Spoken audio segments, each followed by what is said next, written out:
and welcome everyone to Misfits Unmasked. I'm your host, Nano, joined by Kier and Caboodle, who respectively play Jeffrey and Arya in the Super D&D session hosted by our favorite DM, Purple or Colin. How are you two doing tonight? I'm alright. Tired. We're just going to jump right into the questions. While the party has personal reasons for wanting to defeat Thea, as revealed that Zack is chaos, give him an edge in the sense of who poses a greater threat. Or is Thea still the main concern? Yes. So Look, okay, so they're both the main concern. Yes is not an answer there, Caboodle. I need something big. Thea is the big concern because there's a reason I think so. Because I got a little bit of like demon lore while trying to make some characters, and I got a little snippet for a succubus, and they said that they're considered the highest or most powerful, were considered to be royalty. And in the latest art post of Thea with the tiny description of her, she's heir to the throne. She was next in line. She's scary. I don't like her. What you're saying is she's top thought. She's one of the top thoughts, yeah. And she has Scourger demons, and that's terrifying. That's my opinion. I don't know. Scourger demons are pretty all right. I think they're pretty low on the concern list. If I were to interject with my own thoughts, for me, it seems like Zack definitely has a lot of power in general, but Thea, when it comes to her power mitigation, it raises a lot of questions on where Zack can get the edge over her, especially when you remember that the blue cape was the first one to like land a punch on her, and after that he was immediately under her control. The same might happen to Zack. I can't confirm that, but to me that's a pretty telling indication of who has the most threat. Mhm. A single touch and you're under her control. That's a lot. It was also Fair. confirmed that, like, in order for her to get the necklace, in order to open the doors of death, that she did have to control Zack, but it was only for a few, like, minutes. It wasn't for very long that she had the control over him, but she was still able to control him nonetheless. And she's horrifying. She's dangerous. So we should kill her. And I should marry her. I also wanted to add, we also talked about in character what we wanted to focus on as a group and what our strategy was going to be when everything comes out of the doors of death. And we came to the conclusion that while they're both powerful, Thea is the ultimate evil because she does not want a hell or earth. She wants complete destruction. Zack doesn't want that. He wants chaos for sure, but you can't have chaos if there's nothing there. Fair enough. For me, that's why Thea is more of a threat. I think you also have to figure out what. I mean, this is just philosophy that at that point, but you consider what Zack considers to be ultimate chaos, because it could just be nothing. You could very easily argue that the lack of anything is control, but you're right. That would be getting into philosophy. So. Yeah, it can go both ways very quick. So I think that actually is a good question to figure out what Zack what Zack does consider chaos. So Hell was kind of okay when Zack was ruling it. And then a war started. Yeah, it's kind of weird that someone who's chaos is a ruler. Doesn't really feels a little bit counterintuitive. He ruled it chaotically. That's the kicker. Fair. Then we're gonna go on to the next question.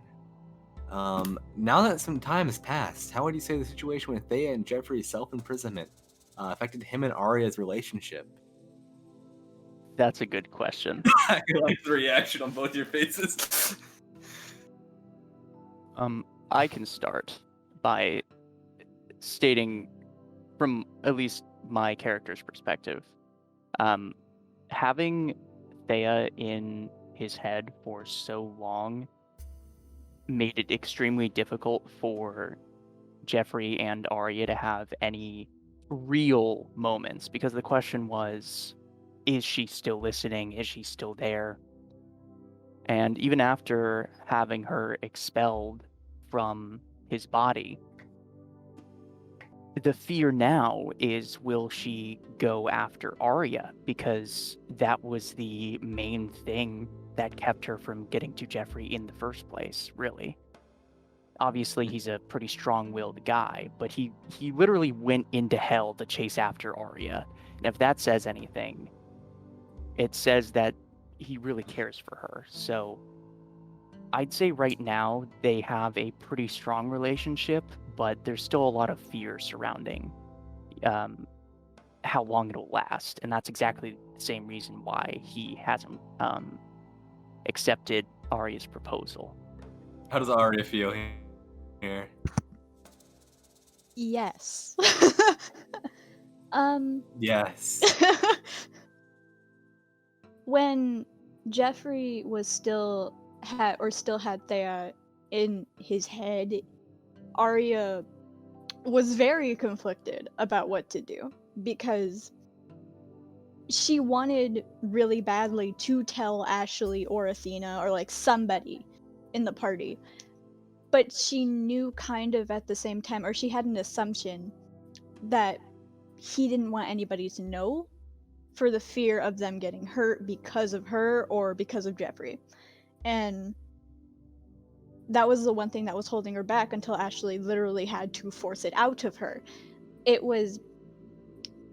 She kind of knew also if they figured out, they would try everything to like help them both, and then that would transpire into like maybe a fight earlier than we would have expected.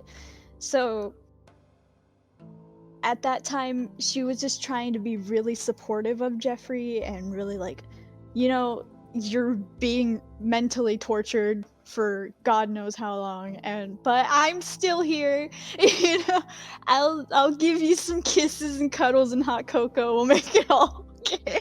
Okay, I'll make it less unbearable. And then after that, she is kind of, she wants to piece it back together where it's kind of the way it used to be before Thea even got involved in the first place. Although it was kind of rocky because it was only a couple sessions after that it got controlled.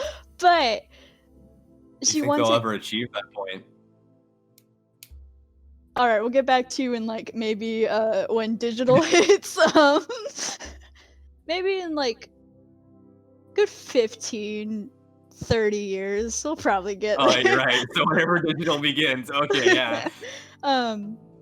That's my like her take now after the whole Thea thing's been settled for now. She just wants Jeffrey to feel loved and wants it to be back to kind of normal. But now we have Enarugi, so how is Enarugi affecting the relationship there? Having the wisest man alive, well, alive inside your head. I can say I'm pretty confident that he doesn't even hear or acknowledge what they do, because Jeffrey usually has to tell him what's going on, which is why the relationship that Jeffrey and Enarugi have right now is positive, like actually healthy, and why the Thea relationship was not healthy. You have an extremely supportive and intelligent and wise person who gives advice to Jeffrey based off of what Jeffrey asks him. Enarugi doesn't interject in real time. Usually it's only when Jeffrey goes to sleep can Enarugi learn about what's happening in the real world. So I'd say it's probably a positive to their relationship rather than a negative. How does Arya feel about having Enarugi there? Jeffrey finally has a therapist, and she's very happy about that. That's it. It's just it. Little voice in the head, you know. At least this time, it's not trying to make him die. That's Fair enough. all that I matters. mean, we're just waiting for the plot twist that Inarugi is, still Thea. Thea's Right. Exactly. Plot twist. And We were Ruby all- checks on himself and then sees his aura is I s- magenta. I s- Oh no! If that's the 5D plot check. twist, I swear my eyes are gonna roll out of their head. Like, here we go again. Thought I was God. free. Do you as players and do your characters think different on this, or are you pretty in line? Okay, as much as I simp for her. As much as Oh I yeah, simp for you're her. gonna be completely different here, Caboodle. No, as much as I simp for her, she is very manipulative and a bitch, and I hate what she does, which is why she should marry me and not even have to worry about Jeffrey. You know, it's a little like one thing that I would say Arya and I agree on is that it wasn't good for Jeffrey's mental health at all. And no one deserves something like that at all. Like any type of manipulation or anything. So if Thea just goes to me, it'll be all okay. How's your wedding gonna go? Oh wait. As a player, I understand that having Anarugi is a big fuck you badge on his chest to Thea. And when the time comes that Thea tries to take control of Arya, we've already established that we removed that control due to some inspired action stuff with Athena and Anarugi. But as a character, Jeffrey is still deathly afraid because now that Thea doesn't have control of him, she could find other ways to manipulate him, which means going directly to the person that he loves the most. She knows his weaknesses now. Right. Being in his head for so long, I'm sure she's got a pretty good mental profile. Yeah. So that's the main difference, is like, as a player, I have a pretty good confidence that no matter what happens, we'll make it through. But as a character, Jeffrey is still very afraid of Thea, no matter how much he pretends he's not. Next question is, this one is directed towards Kier. As Jeffrey has said himself, he's not exactly the best at conversation. However, as a player, do you see an opportunity for Jeffrey to have something to say or relate to Karyobasi? Other than the very angry speech that he made in front of the king and his whole council, I think that if Jeffrey were to compose himself, he might be able to make a very strong argument. But one of his biggest weaknesses is his short temper, and trying to get through an entire speech without letting that emotion rise up is a very difficult task for him. I think Jeffrey could try to appeal to that sense of pride by relating it to his own experiences and how he's had to let his ego go in order to become a better person. And I say that while he still has a ginormous ego, but he lost a lot and he sacrificed a lot. Do you think Jeffrey is going to be able to play a big role in tearing Karyobasi down on his pride? I think posing a challenge for Karyobasi would maybe help with that. But I think the person that could really get to him is the Silver Mop. I think the Silver Mop can make anyone feel shame. I think the Silver Mop has pretty much all the qualities of someone who appears to be prideful, but who is humble 100% the way through. He's arguably the strongest character on our team. He's the face of our team. He has more social media presence than E4N in universe. You would think that all of these things would add to his pride or ego. And then you see the way that he acts and the way that he talks, and you suddenly come to find out that despite all the things that are propping him up, he still is extremely down to earth. And that's a lesson that could be shared with Karyobasi. You can still be prideful, of what you've accomplished, but you don't have to rub it in everybody's faces, if that makes sense. I think the favorite scene will be whenever Mop has Karyobasi in a headlock, yelling about him about how to be humble. Exactly. Exactly. Yeah, Karyobasi is the desired demon of pride, but even listen since he does gain his power from pride. Because you kind of, I think the only way to really beat him there is, cornering him into where he can not feel prideful. And feel free to jump in, Caboodle, but I think that there's a way, as a character, I don't think Jeffrey would ever come to this realization, but pride doesn't necessarily equal superiority over others. Like, you can be extremely prideful, like seeing your child be born. That's a very prideful moment. That's something that makes you feel incredibly proud, right? Or even like looking where you came from before you build your own business. That's something to be prideful about. What Karyobasi's pride is doing wrong is that he's using his position to look down on other people when he should only be using what he's done as an example to help other people. I think if we can change his perspective on that, we could get a very easy win without a fight. I don't know if we're going to come to that conclusion as a group, but that's just my personal theory. Almost like never tearing him down, just switching him from arrogance to pride. Yeah, pretty much.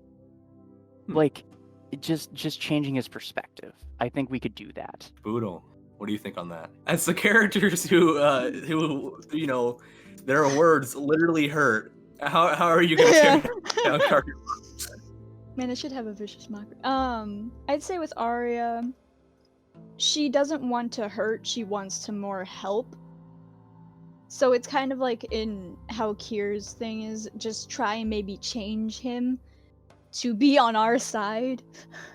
Because it's something that she doesn't do less or shows less for some people, but she does want to give everybody a second chance and try their best to kind of like explain themselves. But if that doesn't work, she's out of ideas. What about a last resort rap battle? Yeah. Arya seemed pretty committed to the idea of first rescuing the King of Kokera, and after Mr. Monroe's talk, using that information to make a truce with Karyobasi. Do you believe Arya will succeed in trying to keep the peace, or do you think the odds are in favor of forcing Karyobasi to submit? I want to say the optimist in me wants to say that hopefully we can try our best to talk Karyobasi down and onto our side. Because that'll, one, give us a huge advantage for the Doors of Death. Also, so you can keep the peace of Kier, at least for a little bit. But then I also have to remember we have Jeffrey, Phantasma, a lot of people are willing to murder. But, if I can stop them first, make we'll have a shot. I think we have a shot of talking to Karyobasi and trying to make him calm down and join us. Please, I will use the pretty please method if I have to. And then it seems to be, at least this is kind of my personal insight on after talking to now 6 of you. It seems to be a very common goal to peacefully deal with with Karyobasi. This is a question I have asked everyone. Do you think you could use him to take on your battle with the Doors of Death and Zack and Thea and all those fun demons? Yes? Do you think it is a more preferable option? Because I think the chaos over in Kokera is only fueling the warpath of Zack. I mentioned it before, but I think in character, Jeffrey will not be a very big help when it comes to peacefully dealing with it. As a player, I hope that we come to the conclusion that we can peacefully get something done, since that isn't our strong suit. It could really show that we're not just a like SWAT team sent to destroy any government that isn't following the ideals of Uniforta, but instead a diplomatic team that can accomplish a lot and are telling the truth. You know, I do really want to get into the politics of the superhero business in Uniforta and how they it is pretty much just one big hit team. I think if we're able to get the king back and alive and on the throne once again, we have a shot of calming everything down so Zach can kind of be a little less powerful when that door does open. And we're stealing Karyobase. Yeah, I think the one of the big ideas from the others was letting Karyobase keep the throne right now in order to have him help deal with the doors of death. What do you think of that? You know, fuck it. Just don't be chaotic and we're okay. I think that, and I might need to be corrected if I'm wrong, but Karyobase gets more powerful the more prideful he is. But if he's on the throne and on your side, he's going to be the most prideful motherfucker ever. I'd say, especially if we could go the path that I referenced earlier, where we kind of shift his perspective instead of forcing it on him, coming to that revelation and maybe changing his ways for the better and seeing the improvement that it has, that would add to his pride and not subtract from it. I think he could be a very useful asset. You could set him up for a very he could have pride in a very unified nation. True. Very true. Is that within his code of ethics right now? I'd say his code of ethics right now is to kill us. But I don't know if that's an ethic, Kier. But I think, like I said, I'm hoping that maybe a change in perspective will bring a peace that will not help Zach's case, especially if we all join together in nations to battle the one threat. Well, Arya and Jacob have had a talk. Fuck. Jeffrey and Jacob have had little interaction. Can you give any insight on what your characters were thinking at Jacob's return, and if there's any change? How do they feel about the situation now? You know what? Caboodle was the first one in the question. I see that respect. Sorry, Kier, but I gotta get on that. Why am I being framed? What do you mean?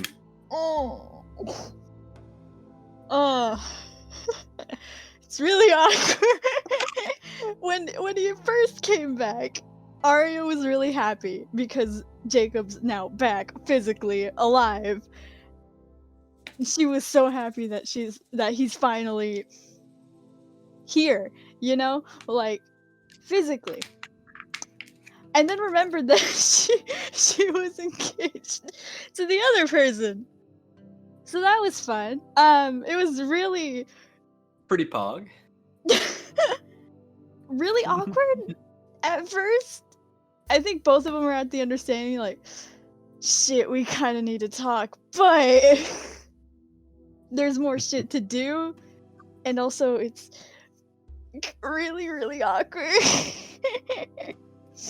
But I think after that talk, I think it really helped Arya out a little, and she hopes to God that it helped Jacob out the same way, to at least like kind of have that mutual understanding.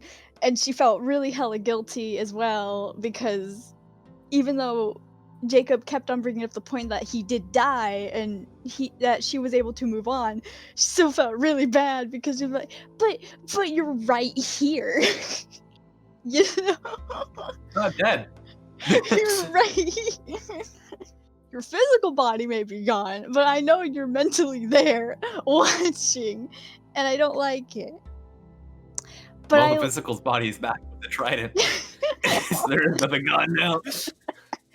I think at this point, Arya really still cares for Jacob so fucking much. Like, protection is like her number one thing. I will protect Jacob with my life because he low-key did the same thing for me, so it's kind of my payback, so fuck you. And that's her opinion. I don't think any Jeffrey's gonna let anyone die in his steed. Or not Jeffrey, sorry, Jacob. J-named man. I don't think Jacob's gonna let anyone die in his steed though. I think he said he's I think Zoom said himself that Jacob's willing to die again for the party. Yeah, and then half of us are gonna try and reverse that entire thing. And then, Jeffrey. How does old Jeffrey feel about this since we haven't got his interaction in character so far? Or not a lot.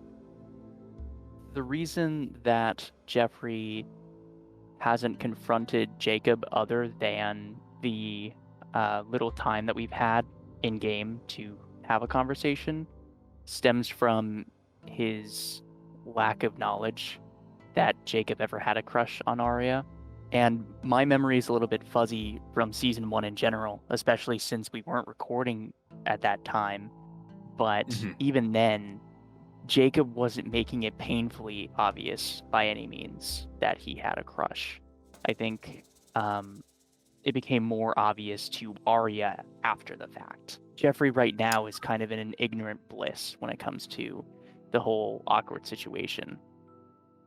Like I said, what is Jeffrey's wisdom? Because that's I could pretty check bad. right now. I could check right now, but I guarantee you. While you're checking, I'll ask what's gonna happen whenever that little bubble of bliss finally pops. I think they're going to have a very down-to-earth discussion. Like you would think usually how Jeffrey's reaction goes that he might get angry, but I can see it being more of like a revelation for him that he isn't the only one that ever loved Arya, and maybe they could talk about why. I wonder how Jacob will feel about that. Like, yo, that's cool, dude. Let's talk about it. It's gonna pull a nice, good mythical morning on us. Let's talk about that. Arya's cool. Let's talk about that. Hold on, I'm bringing up Jeffrey's sheet now. I'm pretty I remember in our level up patch notes, there was a little footnote that said that Jeffrey had been more of a strategist in a couple of sessions in a row, and that his wisdom had been upgraded. But right now it's an 18 because he is superhuman. But I will also ask, how's Arya gonna feel whenever the brain cells click together on Jeffrey's end? Please, for the love of God, do not kill him. We just got him back. I don't want him to die just right then.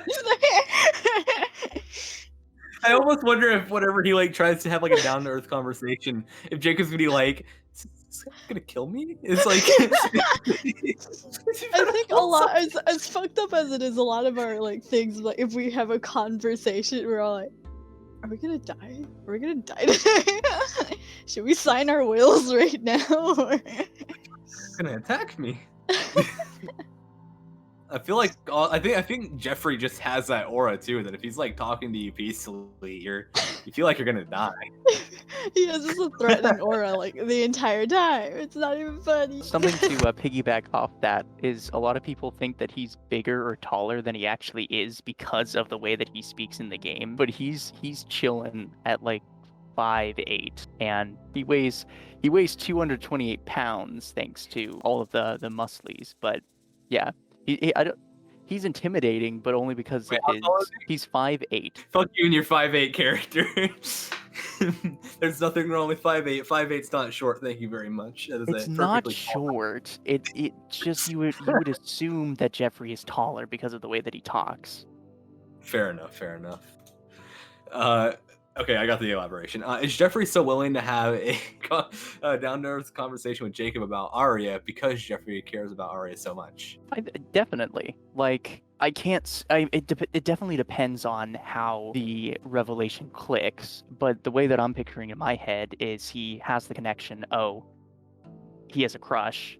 They talk about what happened and if he still has any residual feelings, or what made Arya so appealing to the both of them.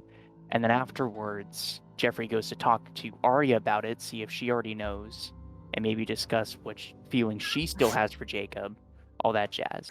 What's Arya gonna say to that one, Caboodle?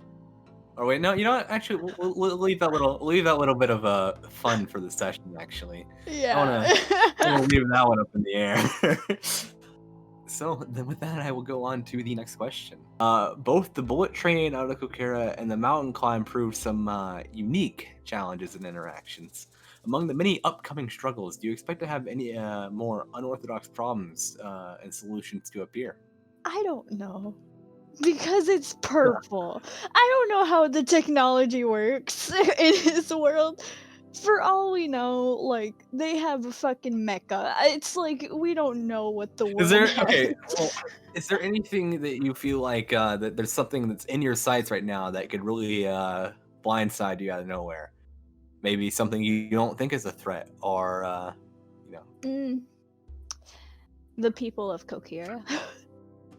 Ooh, yeah. What if the people of Kokera actually just want Kariyobasi as their leader? So whenever you try to push him out of the throne, they But I throw mean, an the election. leaders of, like, the territories want his head. I don't know about the people, but... They've seen Kokera is really high in tech in their own ways. Does that does that possibly pose any interesting challenges? They have fucking demon detectors in every Walmart. Yeah. We learned a bit about like their tank technology and their flying cars when Jeffrey did his like transcendence mode with Anarugi. And we learned that the tanks actually have an internal power source in the form of basically a mini nuclear reactor, Nice. which is great until you start remembering that nuclear power plants, when they explode, is not a good thing.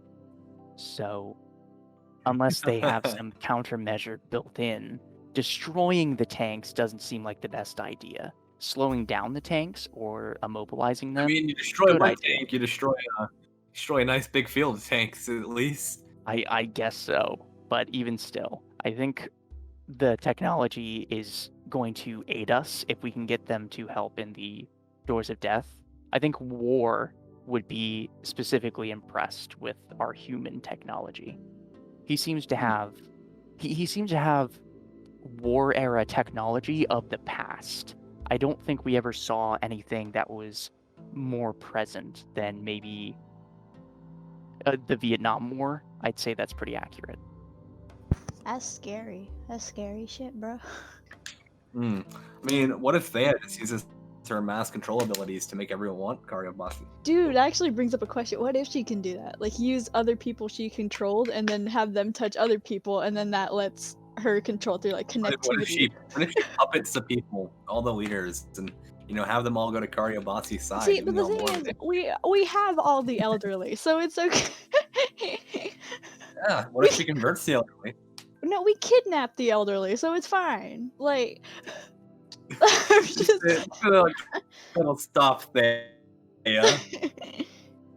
I'm just scared. It didn't I stop think her from getting that is free. another fear that I have.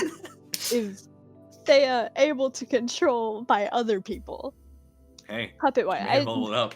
The only thing that we've known so far is that, like, I guess that would also bring up the question of how the fuck was she able to control all of those people in season 1? Because there was that whole army of people behind her with the general. There's no way in hell she was able to poke them all that fast by the end of the day. But she wasn't even there. That's the scary part. She came down from the heavens like a fucking angel, even though she's a devil. And there was this army of people behind her. That's concerning. that's concerning.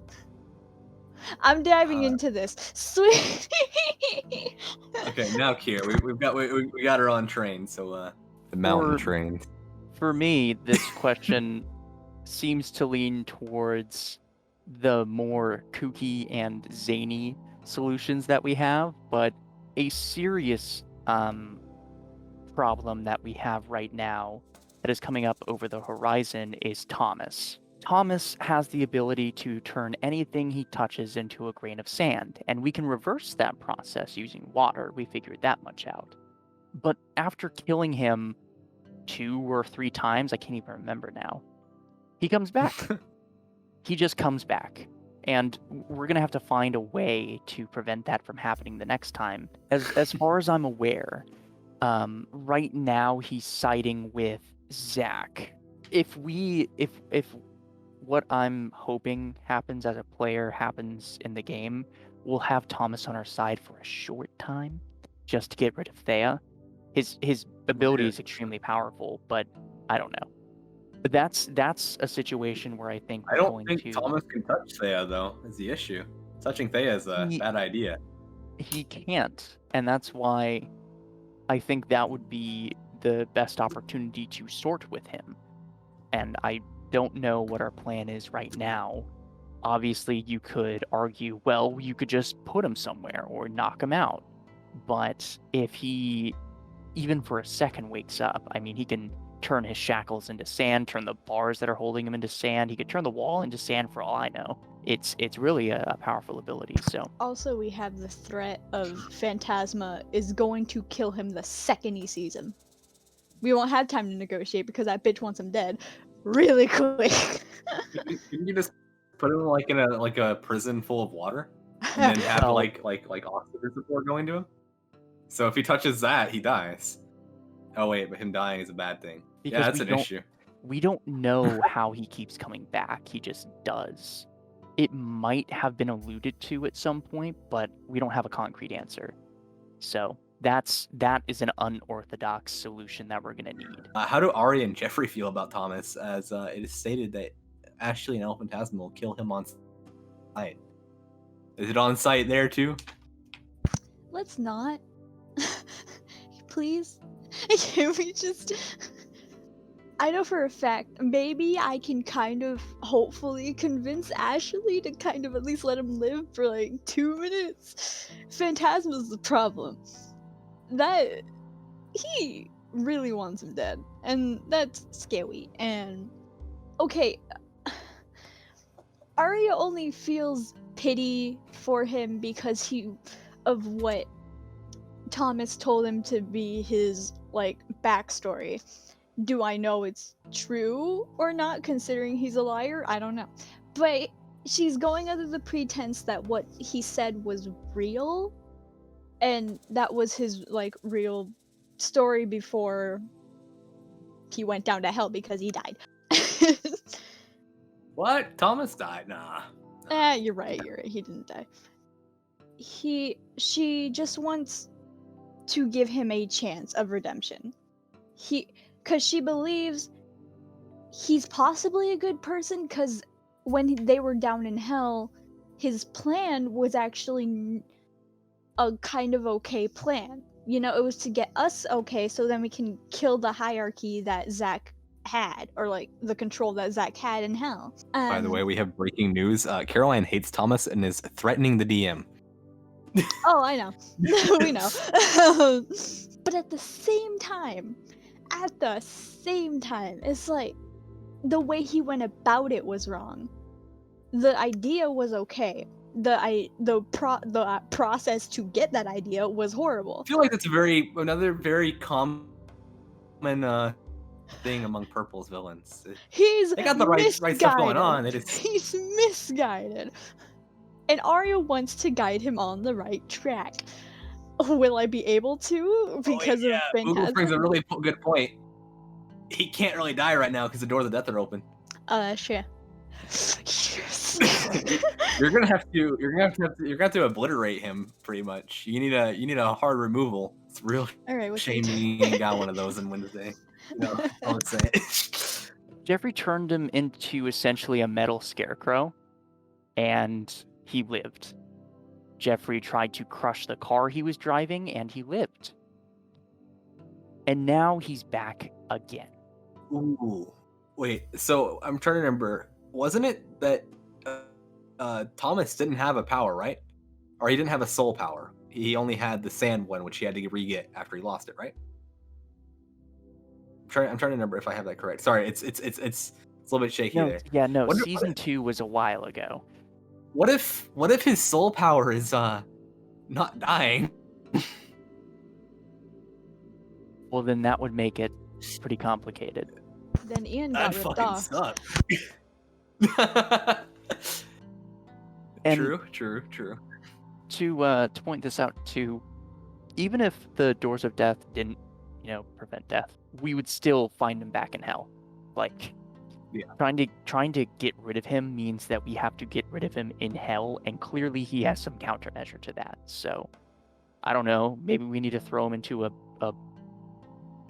pit of lava or something that he can't zip away from. Whatever the case is, it's going to be really difficult. Might have a solution, but I don't. The Celestials aren't very as active there. So, right. Not much of an option. Arya and Jeffrey are engaged, but them getting married has been put off multiple times. One of Jeffrey's reasons was, paraphrase, not until everything is over. Do you think they'll ever get married? No. Okay, next question.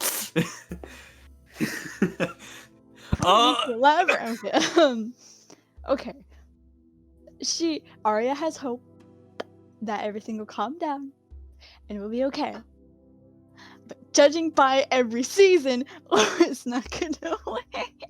I mean, from a plot perspective, yeah, I don't think it's gonna calm down. I don't think that's really allowed. See, the thing is, we did have the 5-year time skip where it was okay, where everything was fine. It was just them doing normal superhero things, and during that time, that's when Arya proposed to Jeffrey. Adorable. So, if we have any time skip that's more than a year, she's gonna take that opportunity to try and convince him, because she really wants a wedding, but she understands Jeffrey's perspective of nothing's ever gonna calm down. So once it's calm, and it's okay, then I'll think about marriage. After that year, it's like, bitch, it's been a year, nothing bad has happened, let's get married. Please. How do you feel about that, Kier? I need to take a note that next time I have you two on, that I need to only have a section of 5 relationship questions, because that's how I get Caboodle to speak. The reason that their relationship is such a focal point, at least for Caboodle and I, is because it's the whole reason that we're actually together IRL. So yeah, having a complex relationship in D&D that mirrors our own in ways is really, I guess, cool, and seeing how they develop. I think everyone has a little piece of them in their character, and it's like y'all's relationship. For sure. Yeah. And so seeing how it all pans out is really exciting. I'll answer the question this way. I have had a plan on how they're going to get married for a very long time, and I've made it a meme, but nobody has picked up on it yet. Oh, so we get a little bit of insider information. Look, there is a certain beach that Jeffrey wants to go to, and he uses the word vacation, but he means another word, and that's what I'm alluding to. That's really cute. Comment? It's really cute. I already know what it is. That's really fucking cute. I think if anybody has been keeping up on our memes, then it'll be more obvious, but he's also commented in-game that he has a certain vacation spot that he wants to go to, and that's where he wants to have their marriage. We'll have to bring in with one of our later questions the memes from Kier himself and get a little bit of editing from Caro that has them in place. Well, that was a nice, short, simple, easy question. So we will move on to the next one. What has been the most memorable arc / portion of Super D&D? Was it Elias Morose? I hate how many Mo's there are. Is it Elias Morose, recent Kier adventures, or Thea's interaction with Jeffrey, or anything from season 1 and 2?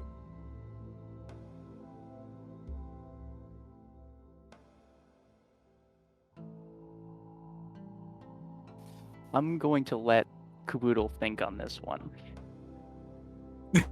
And it will not be surprising, but having Thea in Jeffrey's head was a challenge for me to portray in game. And so, in order to supplement that... Having purple in your head sucks. No, it doesn't suck. I think every character I've played under purple, he's always had someone sitting there over my shoulder in my head. The interesting thing about the whole Thea situation is most times I wouldn't get like a DM from Colin. Sometimes I would. But most of the time it would be when Jeffrey was alone or when he was looking at Arya. And I even left a note for myself that's on my character sheet to remind me that whenever Jeffrey accomplished something, he would get a dissenting remark from Thea, changing basically his accomplishments into hatred just for her. And I think that was my favorite arc because Jeffrey as a person has always been essentially the Rocket Raccoon of the group, always angry, engages, doesn't have a lot of time, or doesn't spend a lot of time thinking and just doing. But after the Thea arc and almost killing all of his friends, it kind of recentered who he wanted to be, not only as like a superhero, but as a friend of the group. Just like reprioritizing himself. And then Caboodle. I forgot I had to think. Okay. I guess, well, there's a lot, to be honest. I'm kind of biased with the Thea one. I'll agree, the Thea arc was really good, but I think my all-time... What's your favorite arc for Arya? I'll ask that. Just so you can't say, Well, I do have an arc that I actually really do like that isn't Thea related, so... I really like... I don't know if that's possible. That's true. I really like Sadie's arc of her trying to be human, or learning how human emotions work, and hating it because humans are complicated and our emotions suck, and she's right, they suck.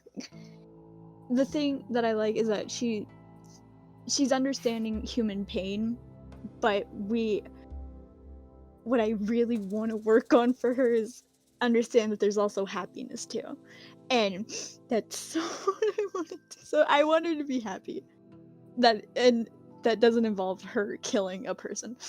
And then I guess an Arya arc. What's an Arya arc?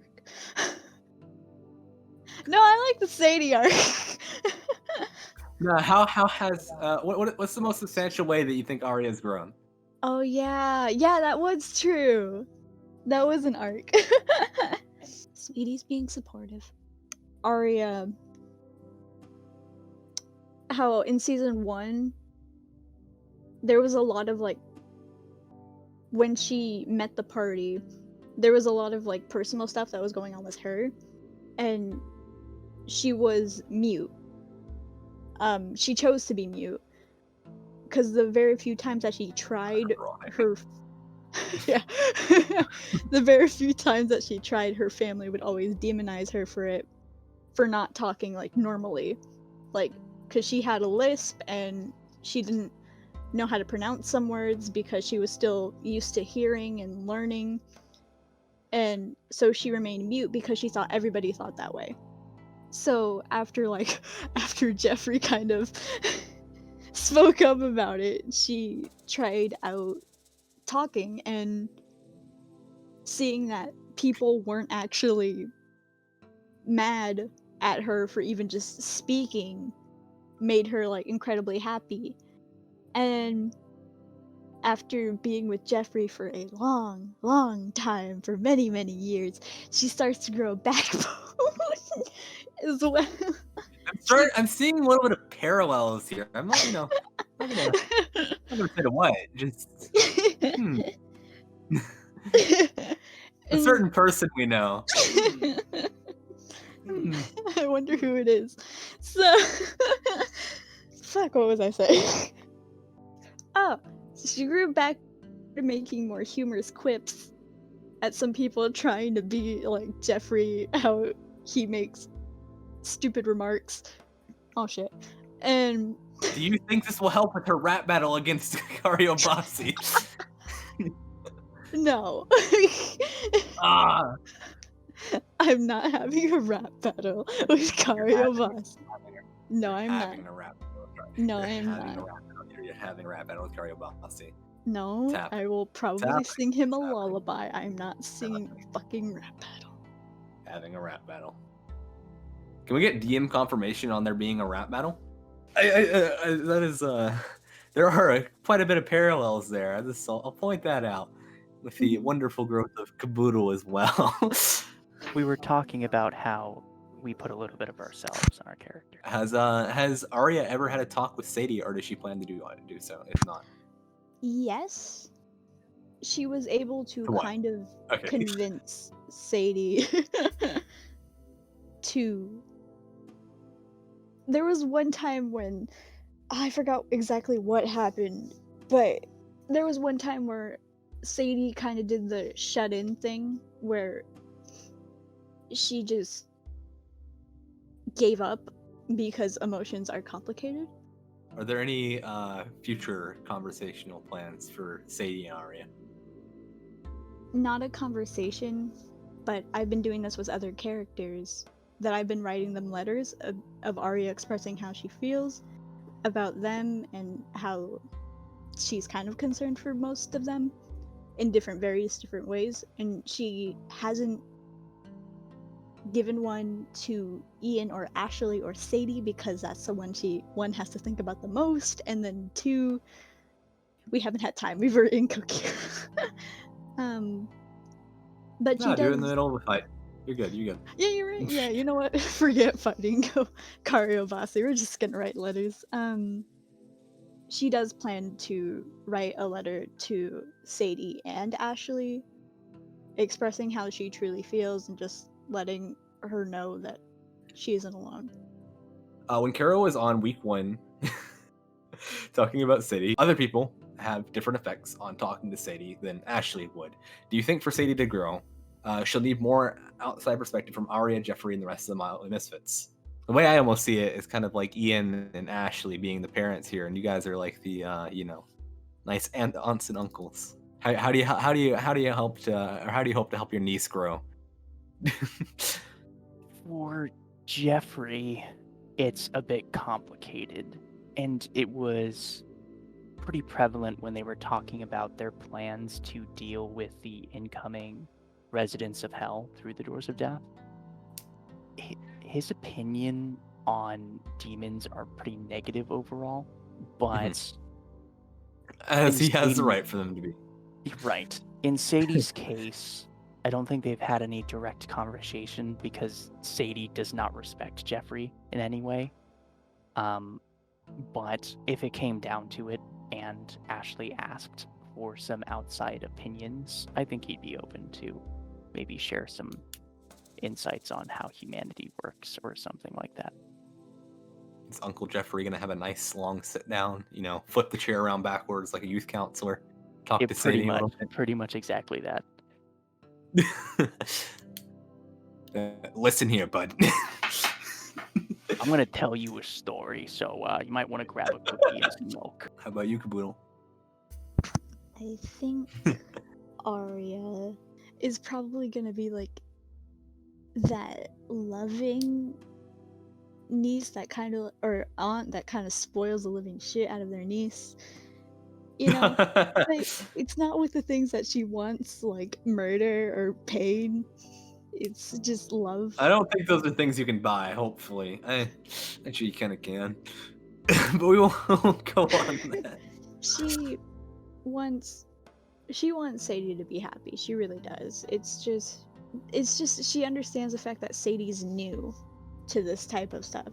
Fair enough. Do Ari and Jeffrey, and you as players, if the answers differ, have any plans or ideas to quell the chaos exuding from Kukera? Do you feel that taking down Karyobasi and or reinstating the king will be enough? I think that it's a little hard to tell at this point whether or not we will be able to flip the opinion of the kings towards Karyobasi.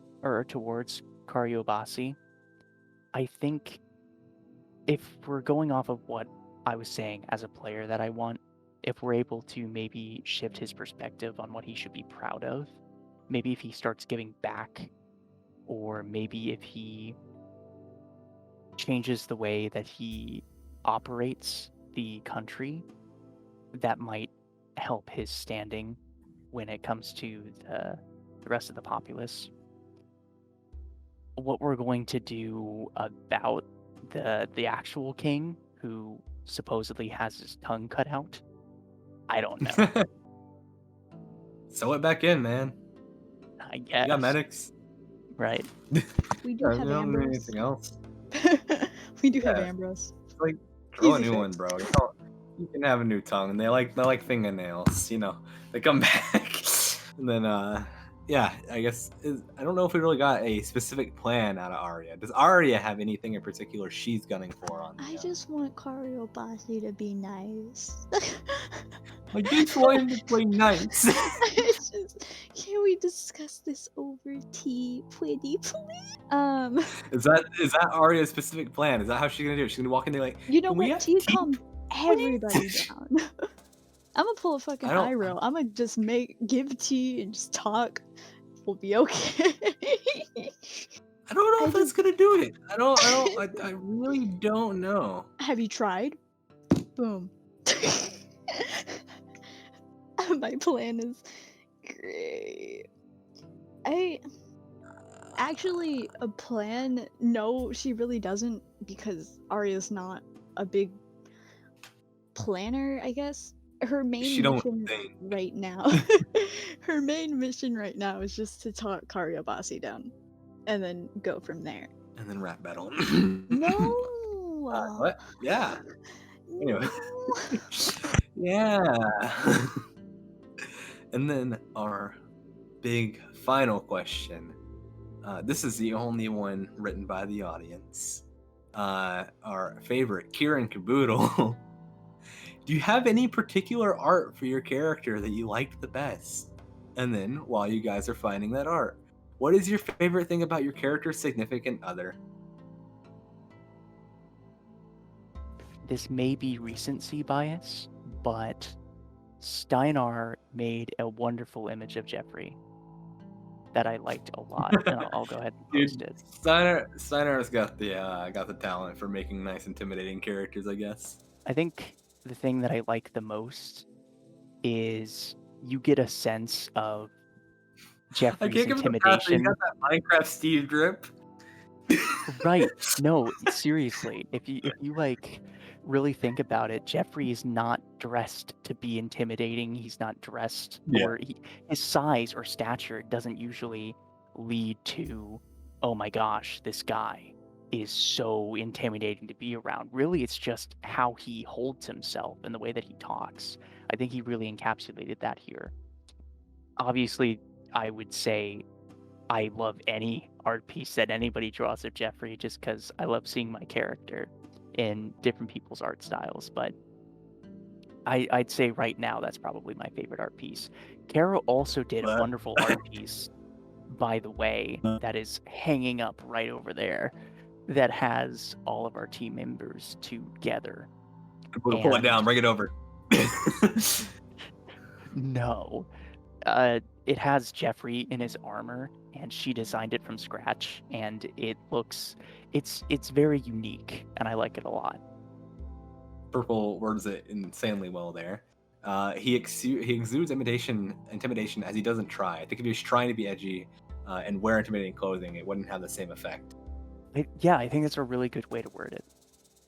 And you could see like his Jeffrey. outfit. Jeffrey.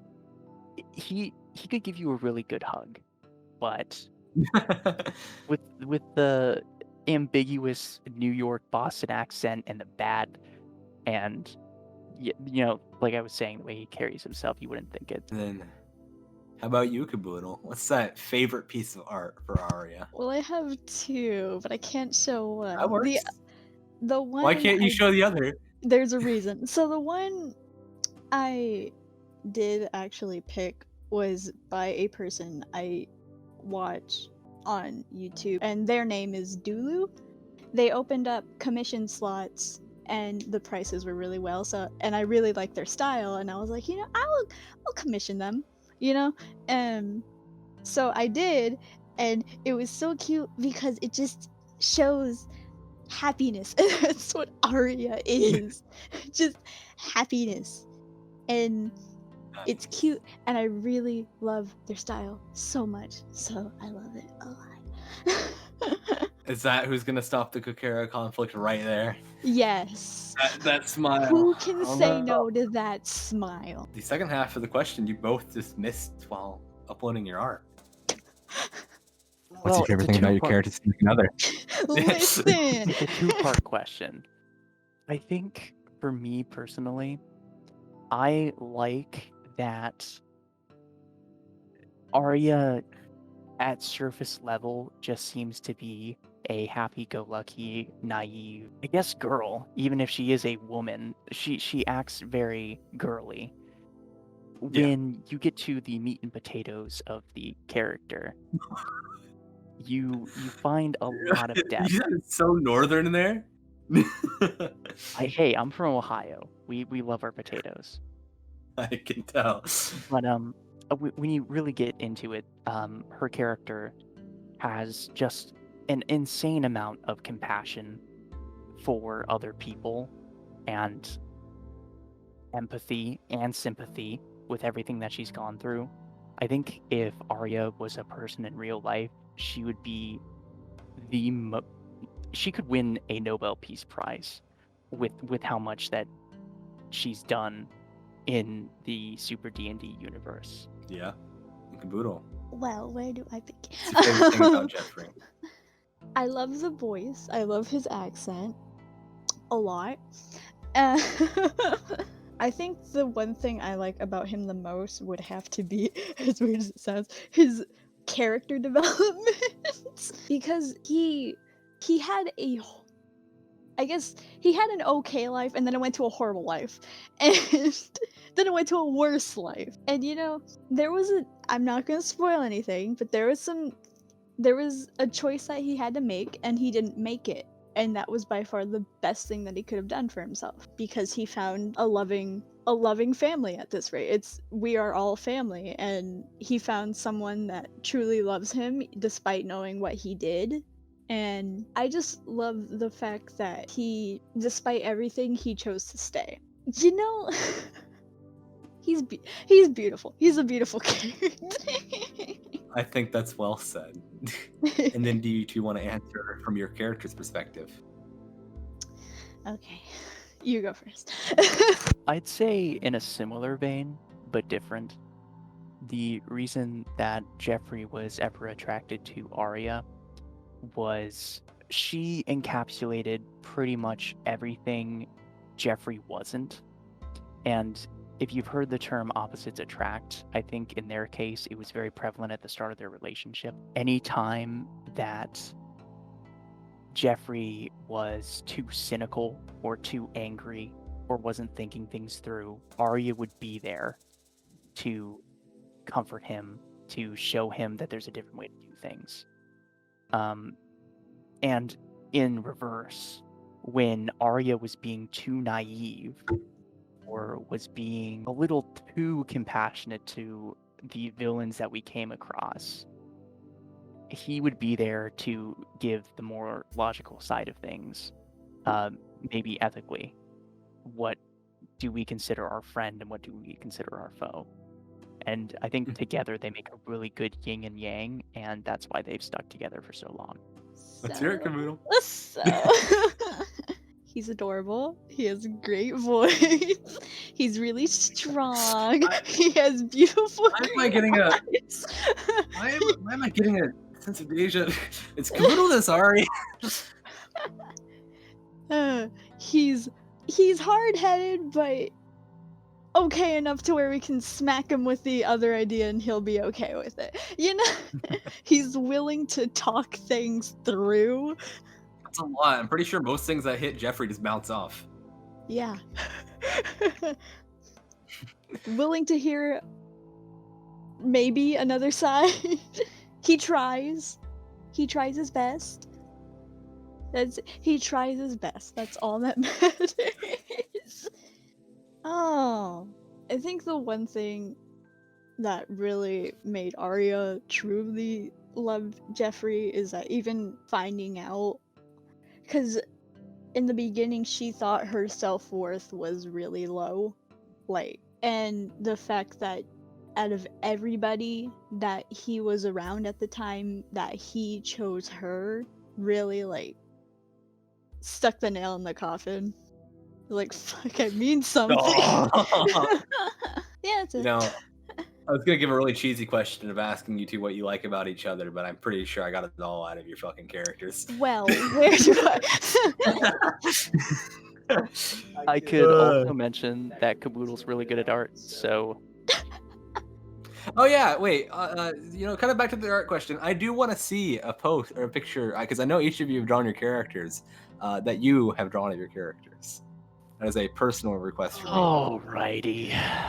Let me see if I can pull... I have not drawn Jeffrey as of recently, but I will pull... Oh, I haven't. I could pull the first image that I drew of him, which was hilariously sad. I haven't drawn Arya in so Hold up, let me see. It got taken away by Star and all of Purple's other NPCs, mostly Thea.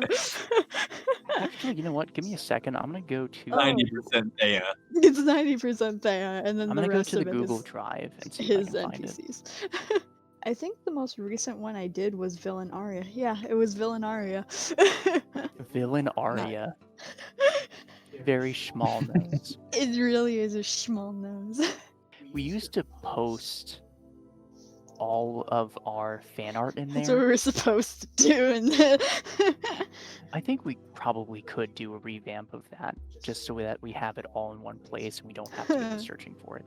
Poke might have most of it in his computer. Let me see. Well, I have it if you want me to post it. Oh, well, in that case, I have it as reference. Yeah, why are you keeping us waiting, Caboodle?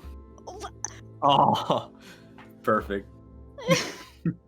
I told you, hilariously sad. Just so depressing. Nice. Thank you for both posting that art. I did want to see one from each of you. But we are nearing the end of the show because that was our last question. Wow. Thank you two for being here and during the very technically difficult session we had tonight, but it ended up working out in the end. So thank you two so much for being here and answering my questions. For anyone watching the recording, thank you for watching. Make sure to leave a question if you have one for our next guest next week. Speaking of, who are you two going to have on next week? Who do you two suggest? The very last couple that we haven't done yet. We should do. Fair. Yeah.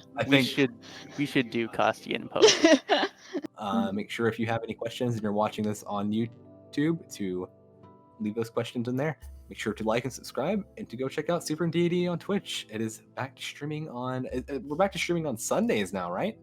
Should start back on the 7th. Thank you all and have a wonderful night.